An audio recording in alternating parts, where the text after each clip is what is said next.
As a startup founder, I had a stage, a platform to talk about what I'm doing, mission, vision, all the big dreams that I'm chasing. My innovations are being used, being heard by people, and I'm very happy with what I'm doing right now. Yeah, highway.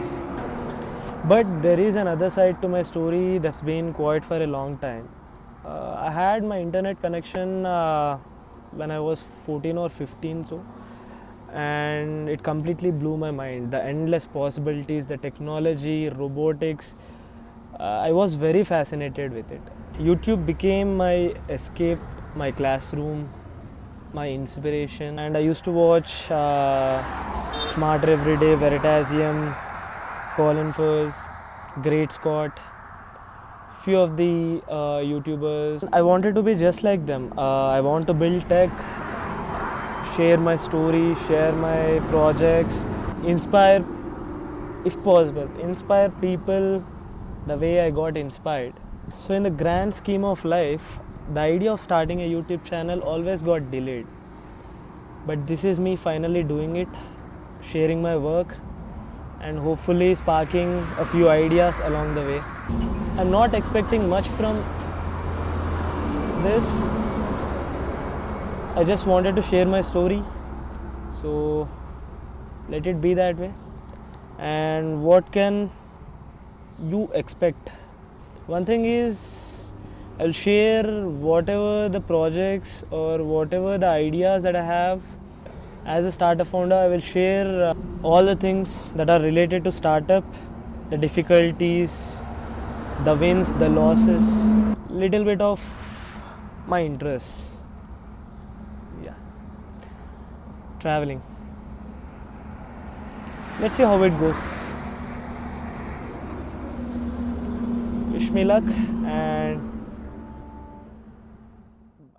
you can find countless videos on the internet showing how to build a drone. However, that is not what we are going to do here. Instead, we are going to build something that saves your first FPV drone from crashing. We'll create a system that allows you to train safely and understand flight dynamics. Because building a drone takes ton of money, and badly crashing it in your first flight is going to be more painful than your first breakup.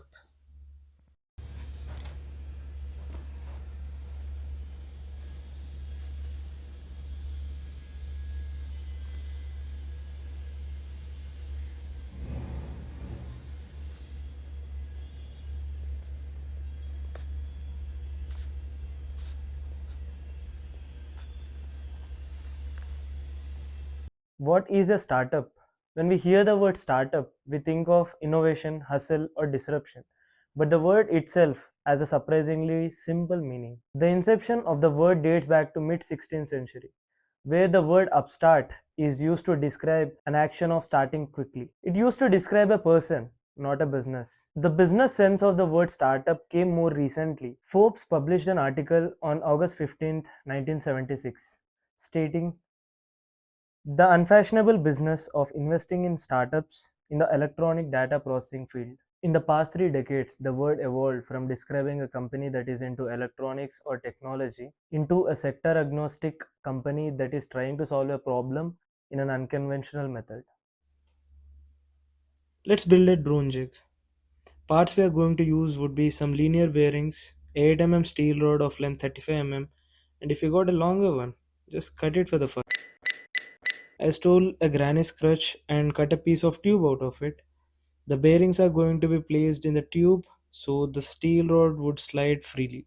And I'm going to design a ball and socket joint and place it on one end of the tube. And that's where we are going to fix the drone.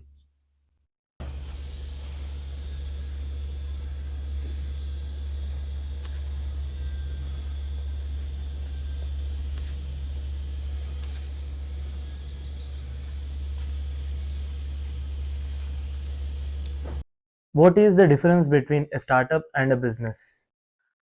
Think of it this way: a startup eventually will transform into a business. Let me break it down. A business is an entity which works on an existing blueprint. and it prioritizes profitability and structure. Whereas startup doesn't prioritize profitability. And for most of the startups, profitability is a far cry.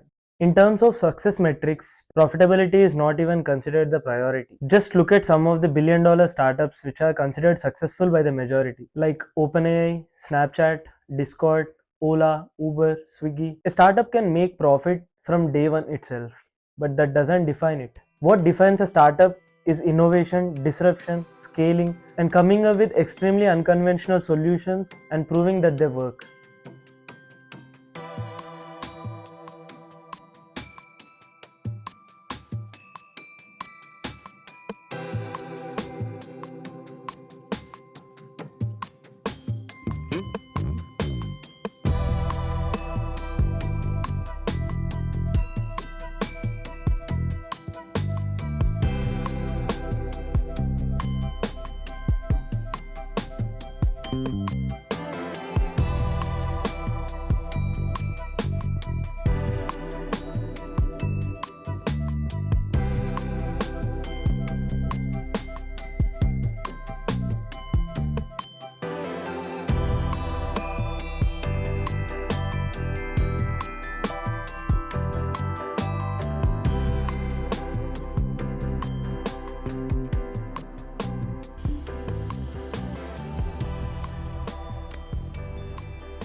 Coming to numbers, in India there are over 2 lakh startups that are registered under DPIIT. And globally there is no exact figure, but we can safely say it is in couple of millions.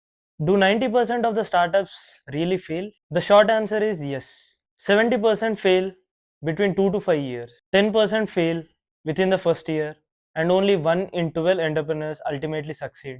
Over 42% of the startups fail because there is no market need or product market fit. 29% fail because they run out of money. 23% fail because of the wrong team. These are the major factors of a startup failure.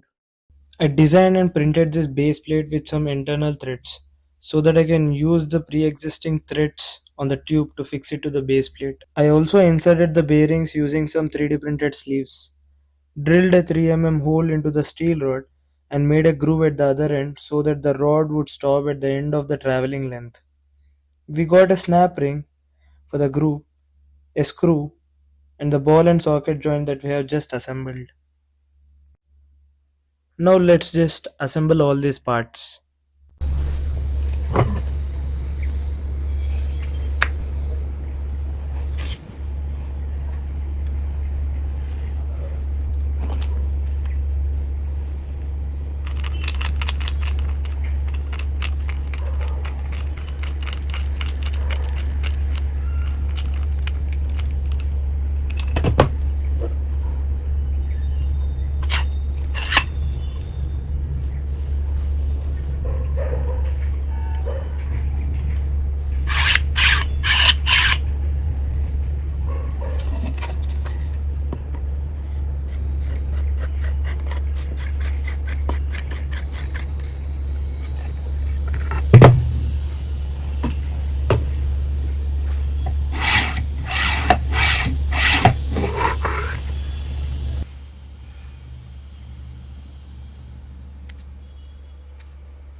To validate your idea, to find a mentor, or to get those initial funds to begin your journey, you can opt for incubators. If you have an MVP and want that initial traction, you can target accelerators. If you want to scale and grow rapidly, you can tap micro VCs, or angel investors.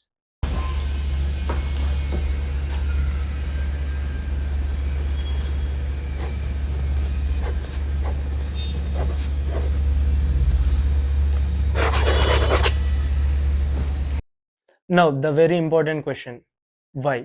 Startups are often born from a combination of push and pull factors. Push is that feeling of being fed up. It's that I can't do this anymore moment. It can be a soul crushing job, a hateful boss, or just a feeling like your career hit a dead end. These things make you take risks and start something for yourself because staying put is more painful. On the other hand, Pull factors are the exciting goals that draws you towards unknown. It's that one idea that you can't stop thinking about. It's the what if that keeps you up at night. Most successful founders are usually running from a push and towards a pull at the same time. In short, why do you start a company? To solve a problem, to make money, to leave legacy.